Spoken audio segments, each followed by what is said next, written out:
কি ঘুম থেকে উঠতে ইচ্ছা করে না? কয়টা বাজে? সবটাই কারে দেখতেছিলা? মাহফুজা ভাবিকে? প্রতিদিন যখন অফিসে যাও সে তো তখনই বাজার করে বাসায় ফিরে, তখন তো তাকে দেখো। এই দেখে স্বাদ মিটে না?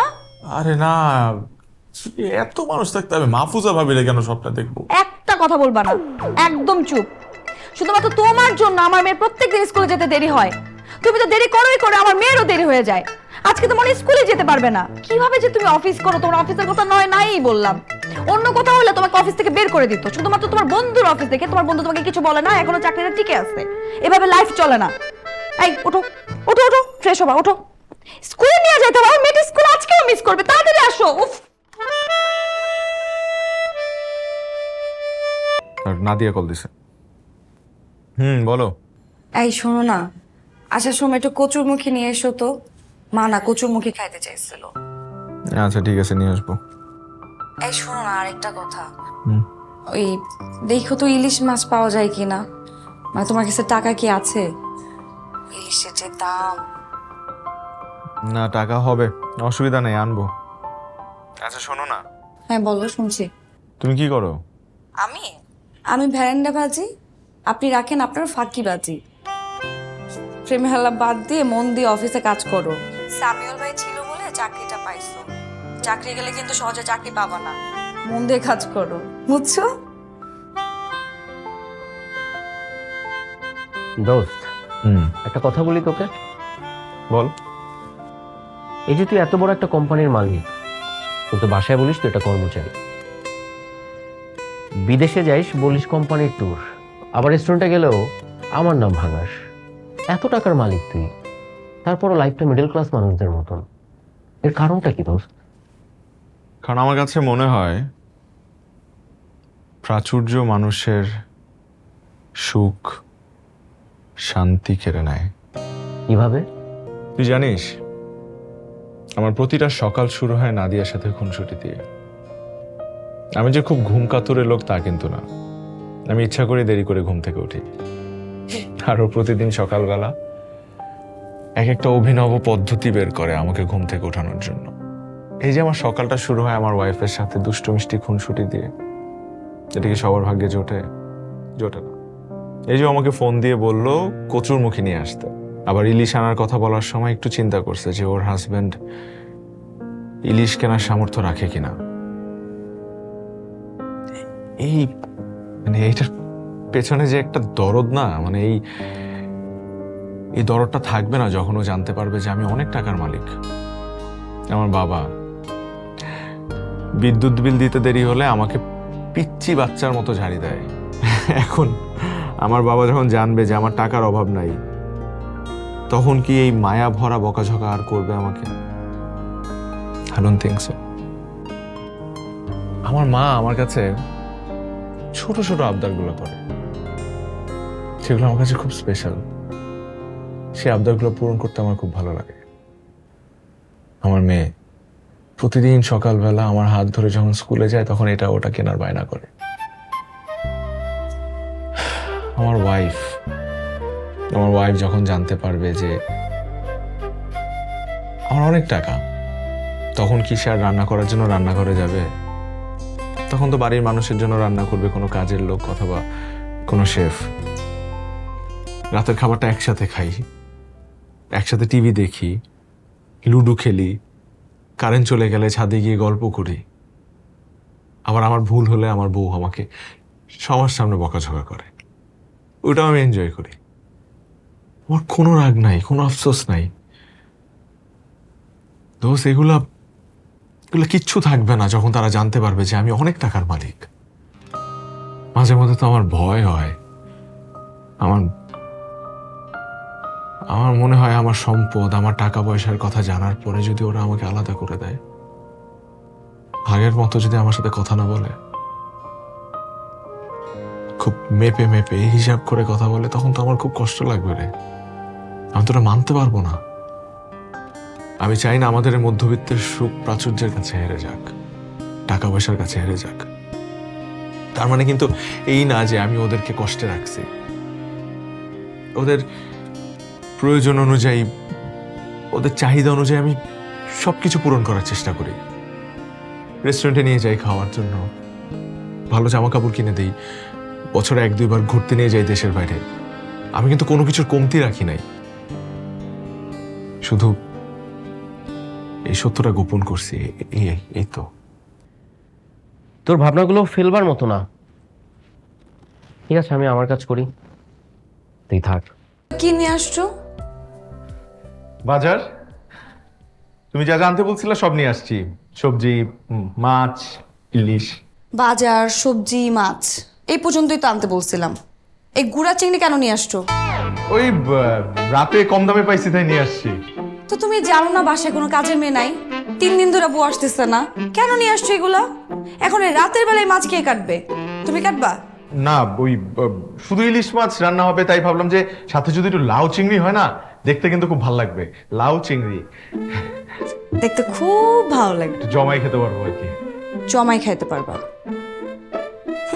ঠিক আছে, তাহলে তুমি জমাই খাও। তুমি একটা কাজ করো, তুমি এই চিংড়িগুলো আমাকে কেটে দাও, আমি তোমাকে রান্না করে দিতেছি। ঠিক আছে? কি মজা, বাবা আজকে মাছ পড়বে। এই একদম চুপ, কোনো পাকনা বাবু চলবে না। জানা তুই পড়তে বল, যা যা। আমো, তুমি যাও পড়তে বসো। দিলা তো মেয়েটার মন খারাপ করে। আমি তোমাকে চিংড়ি মাছ কেটে দিচ্ছি। তুমি কি ভাবছো আমি চিংড়ি মাছ কাটতে পারি না? আমি সব পারি। কি হলো? দেখি দেখি, কি হলো দেখি। শে, তো রক্ত বের হয়ে গেছে। থাক থাক, তোমার করতে হবে না, আমি করতেছি, ছাড়ো। ধ্যাৎ।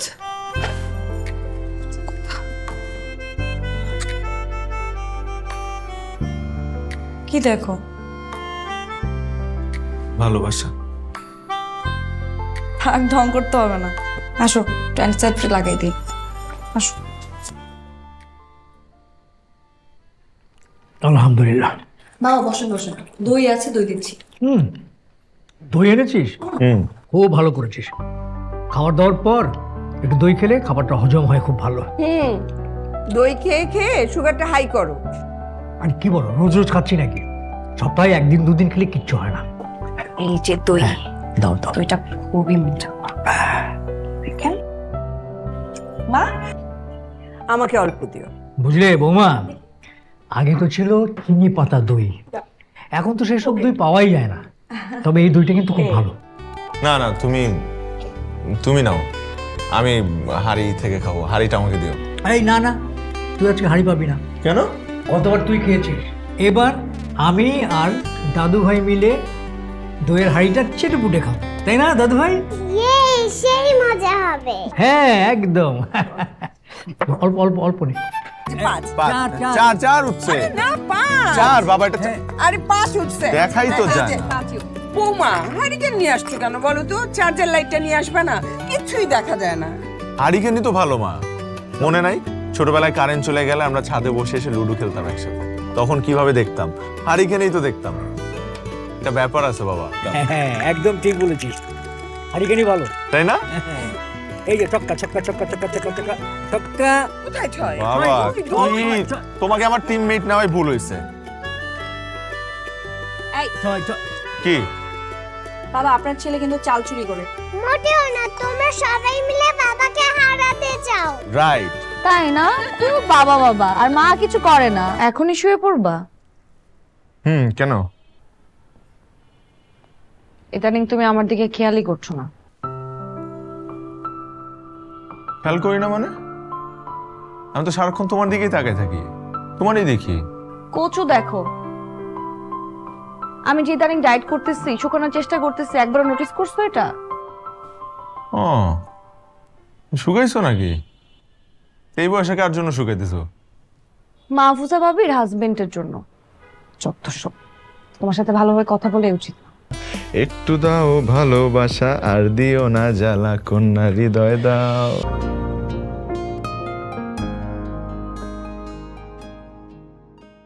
কি ব্যাপার ভাই, রেস্টুরেন্ট কি বন্ধ? এখন বুকড আছে। দুজনের সিট হবে না? সরি, আমাদের স্যার লাঞ্চ আউটটা তার ফ্যামিলির জন্য বুক করে রেখেছেন। চলো পাশের টেবিল।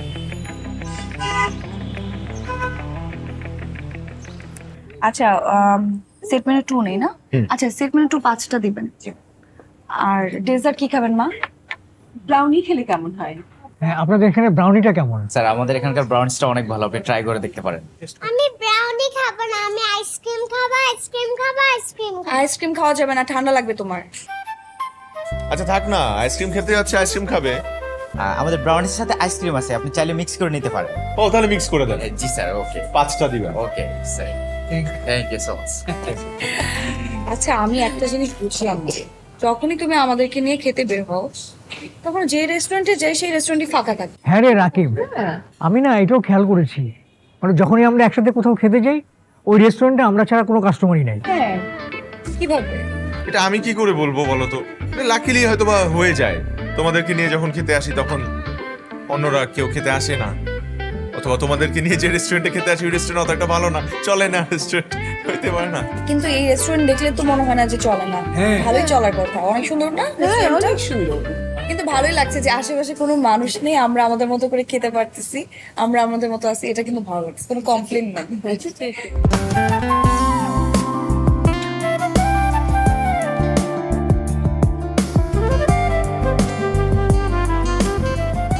দেখো ভালোবাসা কত নিম্নগামী হয়, নাতনির প্রতি দাদা দাদির ভালোবাসা কত শুদ্ধ, কত সুন্দর।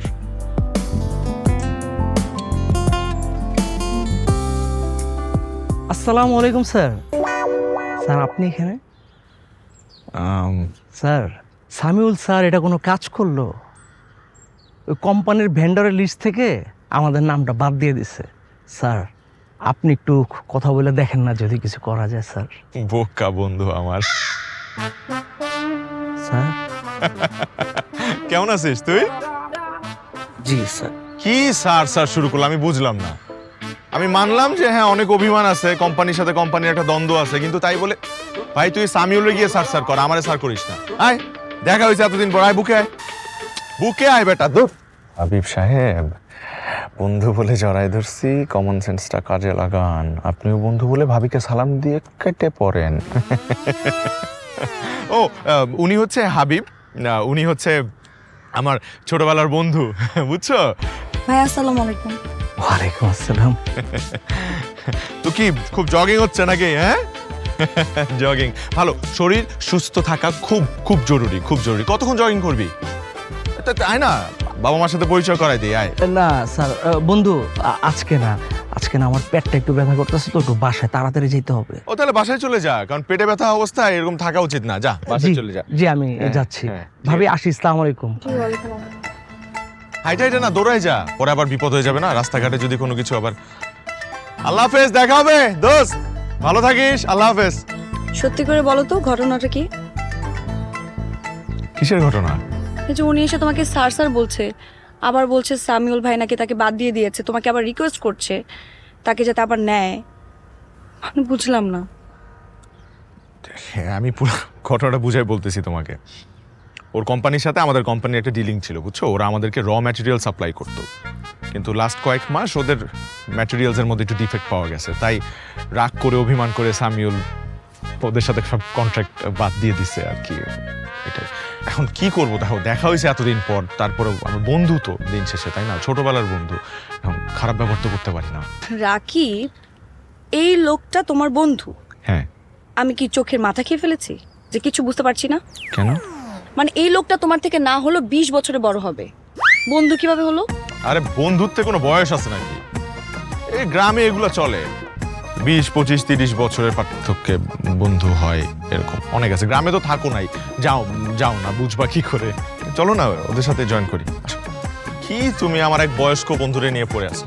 আম্মু আমাকে দাও, আমাকে দাও। আল্লাহ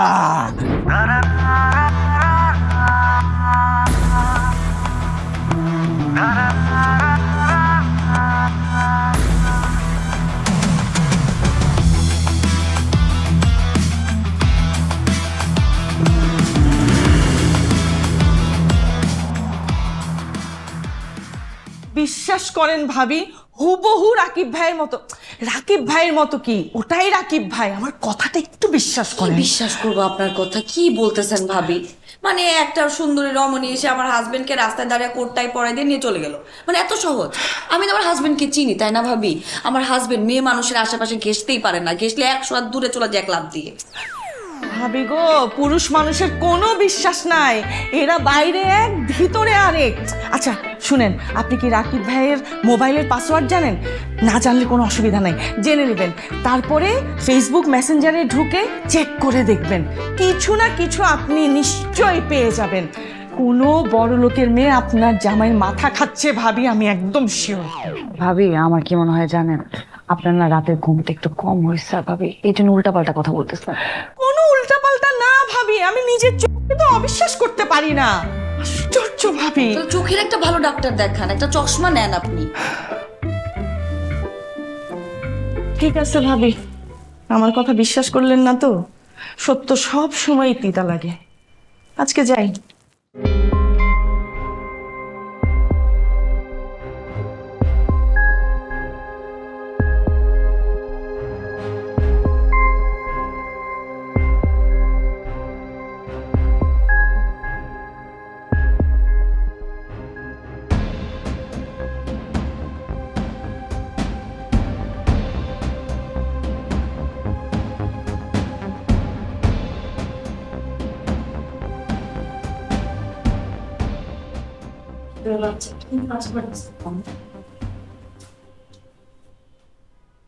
কি করতেছো তুমি?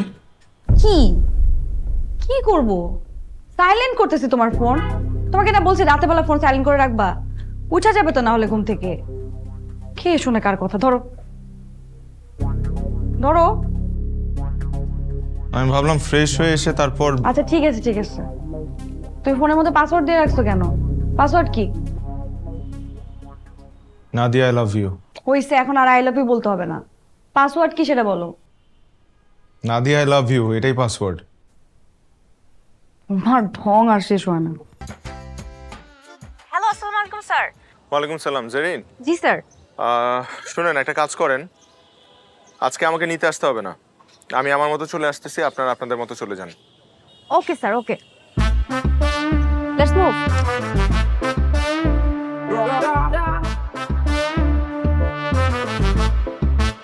রিক্সা।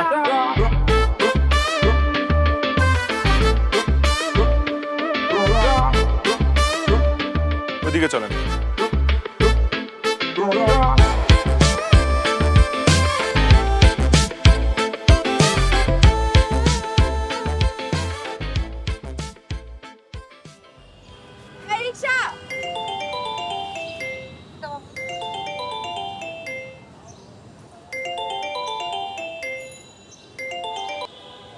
হ্যালো ভাবি, আজকে আমার সব সন্দেহ দূর হয়ে গেছে ভাবি, আজকে আমি শিওর হয়ে গেছি ভাবি। কি হয়েছে ভাবি? কি শিওর হয়েছেন আপনি? আমি আপনার বাসায় গেছিলাম, খালাম্মা বললো যে আপনি নাই। কোথায় গেছেন ভাবি? তাড়াতাড়ি আসেন, আপনার সাথে আমার অনেক কথা আছে ভাবি। ভাবি পিওর তো একটু জ্বর, ওরে নিয়ে ডক্টরের কাছে গেছিলাম। আবার এখান থেকে বার্থডে পার্টিতে যেতে হবে। আপনি কি বলবেন বলেন না, ফোনেই বলেন, অসুবিধা নাই তো। ভাবি গো, আমি শিওর ভাবি আপনার সংসার ভাঙছে। কি বলেন ভাবি আপনি এগুলা? শোনেন না ভাবি, আজকে রাকিব ভাই যখন বের হইছে, আমি রাকিব ভাইকে ফলো করছি। রাকিব ভাই মনে হয় একটু বুঝে গেছে আমি যে ফলো করতেছি, কারণ একবার তিনি এদিকে যায়, একবার ওদিকে যায়, আমিও পিছে পিছে গেছি ভাবি। কিন্তু দেখা গেছে একটু পরে একটা রিক্সা নিয়ে যে দিক দিয়ে আসছে আবার ওদিক দিয়ে চলে গেল। আপনি বলেন ভাবি, এটা কোনো কথা? অফিস টাইমে কেউ এভাবে ঘোরাঘুরি করে ভাবি? আমার মনে হয় কি ভাবি, আমি যে ফলো করতেছি এটা উনি বুঝতে পারছে, নইলে রিক্সা দিয়ে যেদিকে আসছে আবার ওদিক দিয়ে চলে যাবে। আর মেয়েটাকে মনে হয় ফোন করে মানা করে দিছে, মেয়েটার আজকে আসার কথা ছিল ভাবি। ভাবি ভাবি শোনেন শোনেন, আপনি অফিসে যান, অফিসে গিয়ে দেখেন নিশ্চয়ই রাকিব ভাই আজকে কোথাও ফোসনি নষ্টি করতে গেছে ভাবি। ভাবি এটা একটু বেশি বেশি হয়ে গেল না? ঠিক আছে ভাবি, আমার কথা তো বিশ্বাস হচ্ছে না। যেদিন কোনো অঘটন ঘটবে এই মাহফুজার কথাই মনে পড়বে ভাবি। রাখি ভাবি আজকে।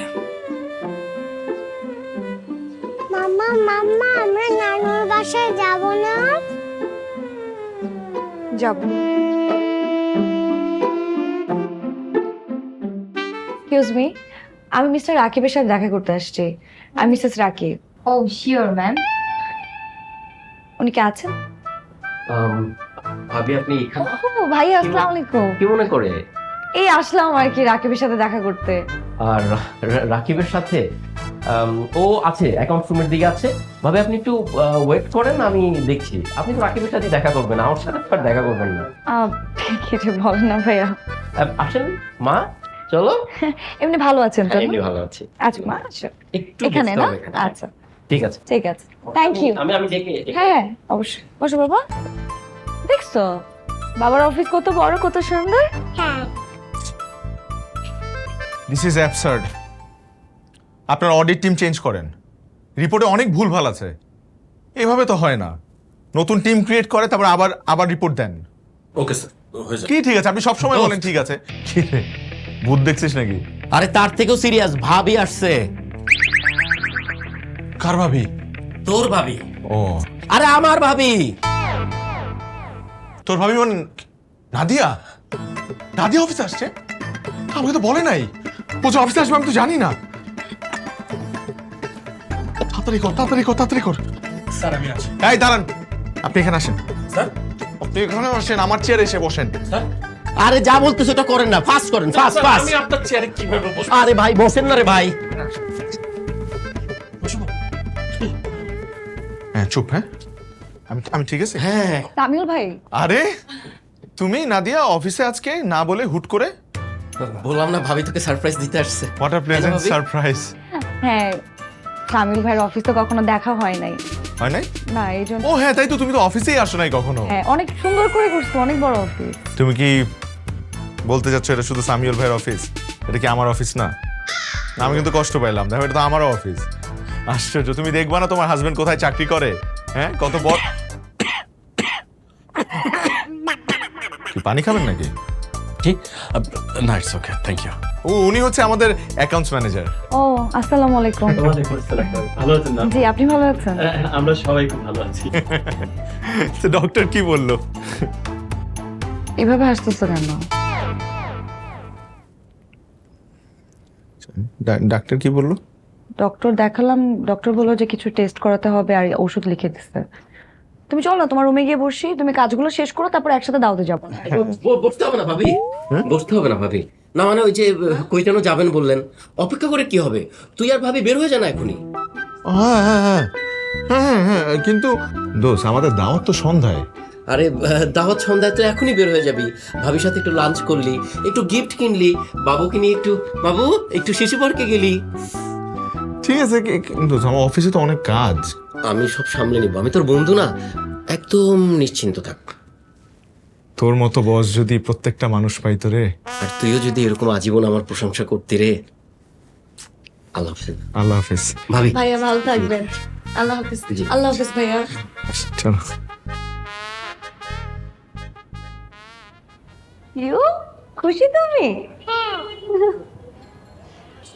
দেখো কি করতেছো তুমি?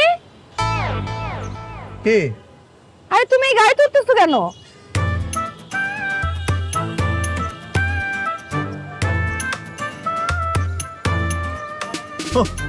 এটা তো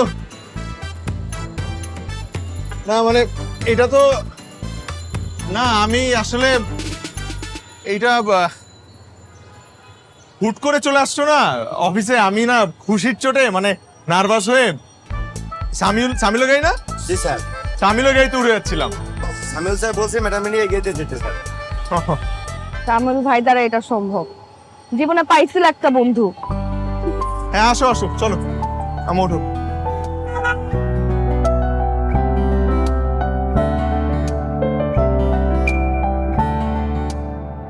এই আসো আসো আসো, সবাই চলে আসছে, তোমরাই শুধু লেট করে ফেললা। এই সোমা, এই যে তোমার বরাতে চলে আসছে। আসসালামু আলাইকুম ভাবি। ওয়ালাইকুম আসসালাম। কেমন চলতেছে সবকিছু? এই তো ভাইয়া, আর বলবেন না, সকাল থেকে ছেলেটার মন খারাপ। কেন? সকালে যে কেকটা আনা হয়েছিল সেটার পছন্দ হয়নি, তারপর লোক দিয়ে আরো একটা কেক আনিয়েছি। ছেলেটা যা জিদ্দি হয়েছে না। দেখতে হবে না কার মতো হয়েছে। আমার ভাই কি কম জেদি নাকি? শোন, তোকে একটা কথা বলি, পুরুষ মানুষের জেদ থাকার দরকার আছে। জেদ কিন্তু খারাপ কিছু না। জেদ না থাকলে তোর হাজবেন্ডের মতো সারা জীবন অন্যের ম্যানেজারই করে বেড়াইতে হবে। মা গিফটটা দাও, মা জুনায়েদকে গিফটটা দাও। তোমরা আবার আবার এসব গাড়ি টাড়ি আনতে গেলে কেন? ও তো এসব গাড়ি নিয়ে আজকাল খেলে না। ওর মামা আমেরিকা থেকে একটা ড্রোন পাঠিয়েছে, 1.5 লাখ টাকা দাম। ভাবা যায়? সারাদিন ও তো ওটা নিয়েই খেলেছে। এই বাবা কোথায় ভাবি? বাবা এই যে সবাই চলে আসছো। আসসালামু আলাইকুম। ওয়ালাইকুম সালাম। কেমন আছিস? জি ভালো আছি। এখানে দাঁড়িয়ে দাঁড়িয়ে গল্প হবে নাকি? না বাবা, চলো। চলো বৌমা, কেকটা কেটে ফেলে আসেন আসেন, আমাদের ছোটকে নিয়ে আপনি আমার সাথে চলুন। আসেন সবাই আসেন।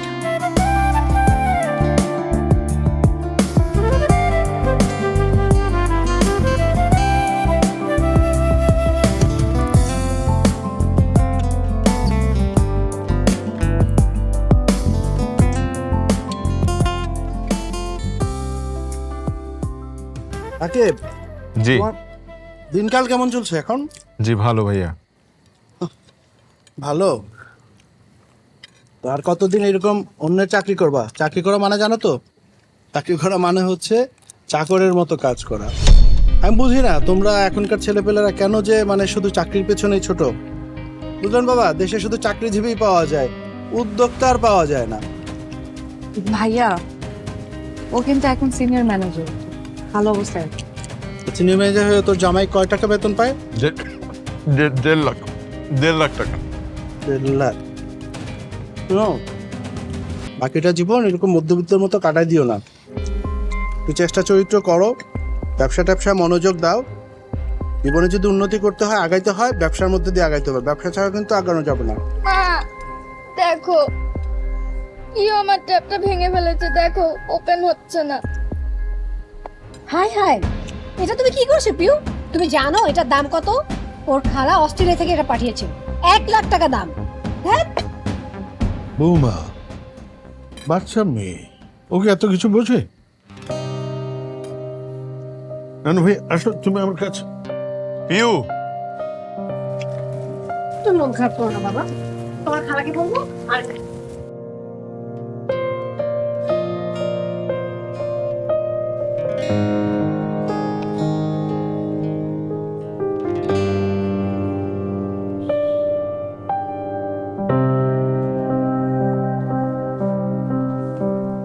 নাদিয়া।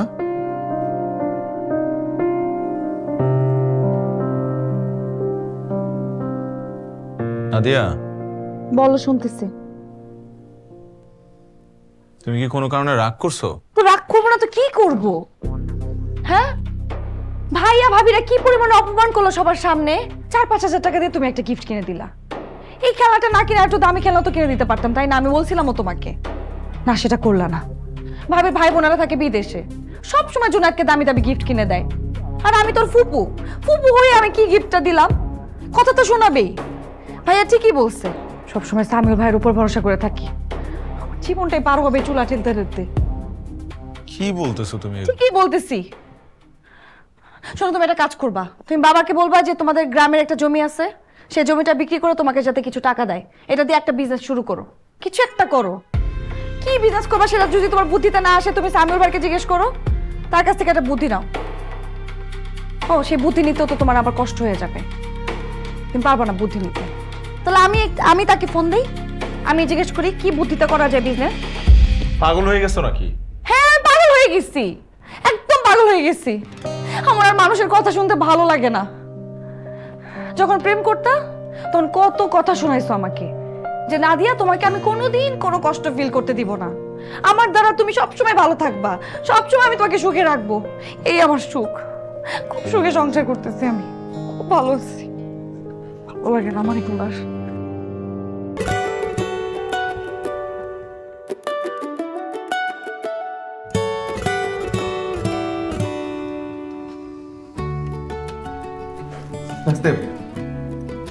পায়ে ব্যথা বলতো।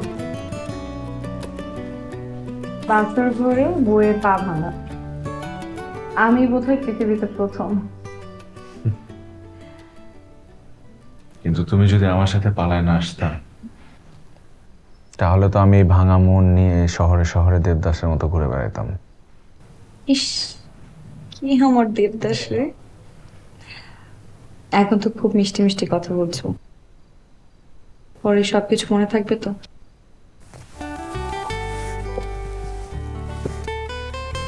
কেন মনে থাকবে না? অবশ্যই মনে থাকবে। আমি তোমার হাত ছুঁয়ে কথা দিচ্ছি, আমি বেঁচে থাকতে তোমাকে কখনো কষ্ট পেতে দেব না। হয়তো শহরের উঁচু বিল্ডিং এ বড় ফ্ল্যাট, দামি গাড়ি কিনে দিতে না পারি, কিন্তু আমার ভালোবাসার অভাব কখনো তোমাকে টের পাইতে দেব না।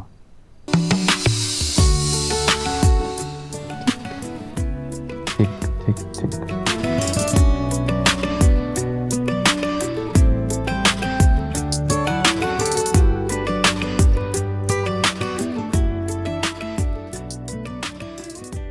এটাই আর কি।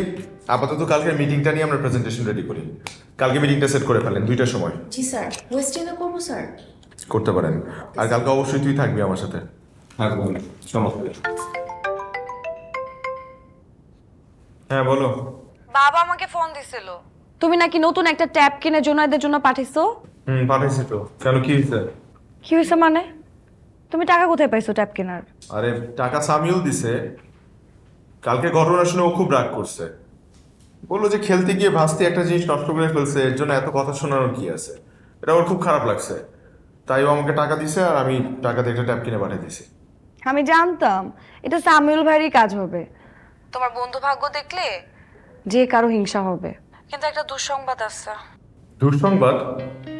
হ্যাঁ, ভাইয়া তো মহা বিপদে পড়ছে। ওই যে চায়না থেকে কি না কি ইম্পোর্ট করতে চাইছিল, এজন্য তো বাড়ি মর্গেজ লাগছিল। তারপর তো সব প্রোডাক্ট এই কাস্টমসে নাকি আটকায় রাখছে, কন্টেনার নাকি কিচ্ছু বাইর করতে পারতেছে না। তুমি জানো 6 কোটি টাকার প্রোডাক্ট ছিল ওইখানে। কি বলো, কেন? পুরোটা তো জানি না, কি জানি কি ফলস ডিক্লারেশন ছিল, এজন্য নাকি প্রোডাক্ট সব আটকায় দিচ্ছে। বাবা তো পুরা ভেঙে পড়ছে। তুমি বুঝতেছো ব্যাংক থেকে কত পরিমাণের প্রেসার আসবে। সবকিছু মর্গেজ দিয়েই তারপরে তারা এটা দিচ্ছে। আমি শুনলাম ভাইয়ার নামে নাকি তারা মামলাও করতে পারে। ও মাই গড, তাহলে তো বড় বিপদ। মামা মামা কি হয়েছে মামা? কি হয়েছে পিউ? কোন সমস্যা? খারাপ লাগতেছে? পিউ! হ্যালো নাদিয়া? বাবা! বাবা! নাদিয়া! মা! পিউ!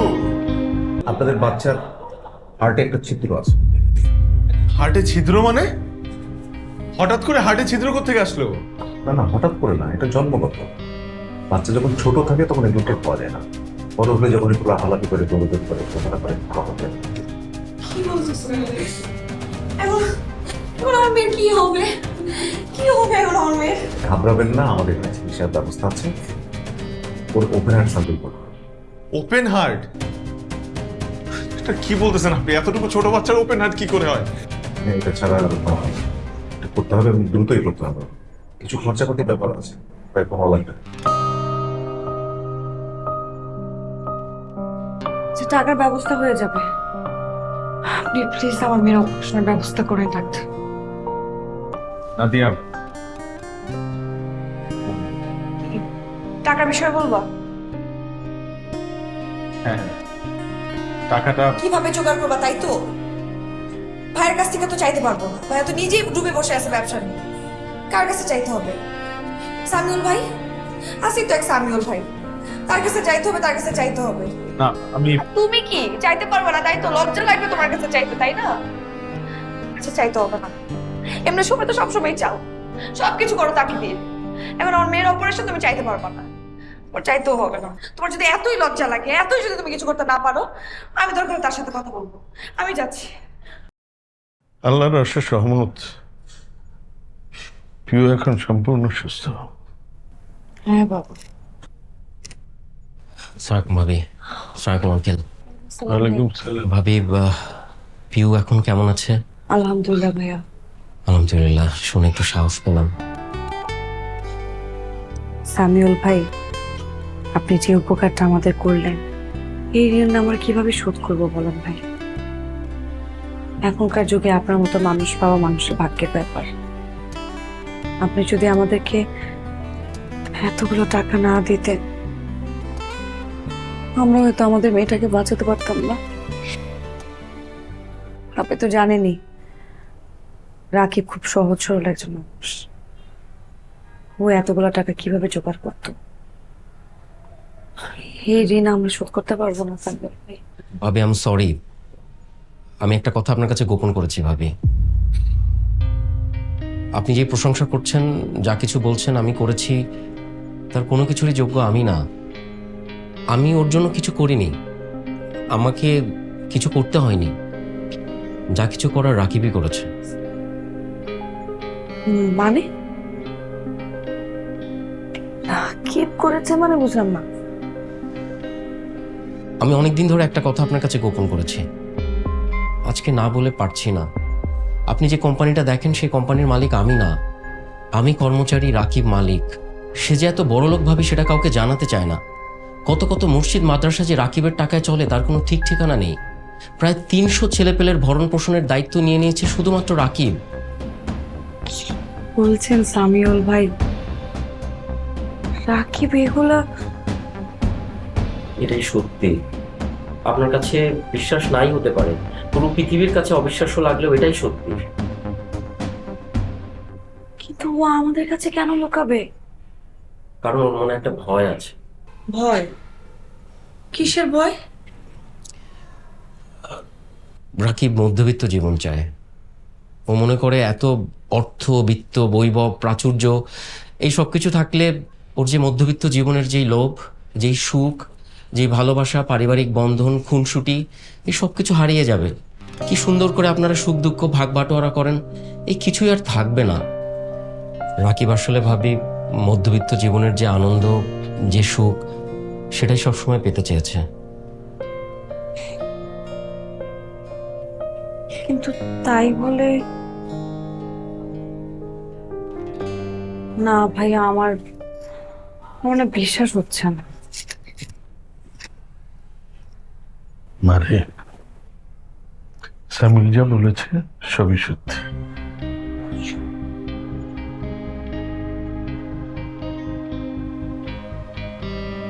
ছয় কোটি? হ্যাঁ, আপনার ব্যাংক লোনের পরিমাণ তো এটাই ছিল নাকি? হ্যাঁ, কিন্তু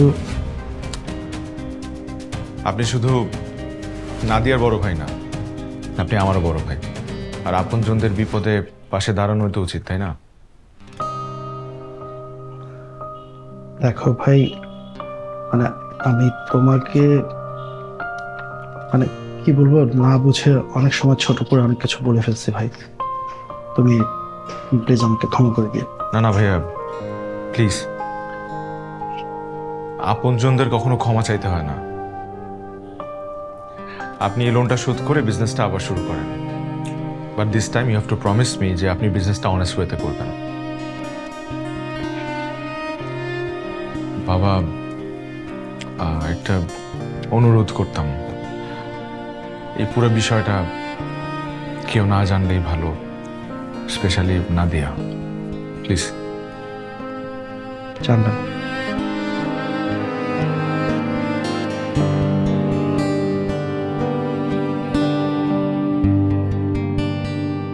একটা কথা বলি, হুম, আমাদের পিওর মতো তো এমন অনেক বাচ্চারা আছে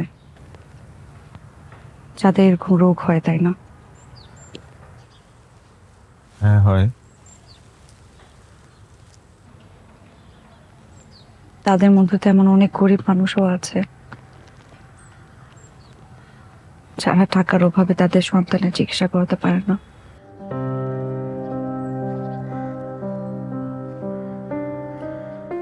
হ্যাঁ, এমন অনেক মানুষ আছে, এমন অনেক বাচ্চা আছে। আচ্ছা শোনো না, আমরা তো আলহামদুলিল্লাহ খুব ভালো আছি, আমাদের তো আর এত কিছু দরকারও নেই। তুমি তোমার ফাউন্ডেশন থেকে একটা হসপিটাল দাও না, যেখানে গরিব মানুষেরা ফ্রিতে চিকিৎসা করাতে পারবে, টাকার অভাবে কারো সন্তানকে হারাতে হবে না।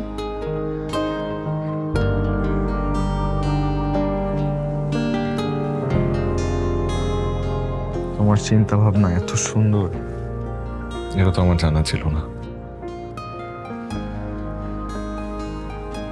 আমি সত্যি ভাগ্যবান তোমার মতো একটা মানুষকে আমার জীবন সঙ্গী হিসেবে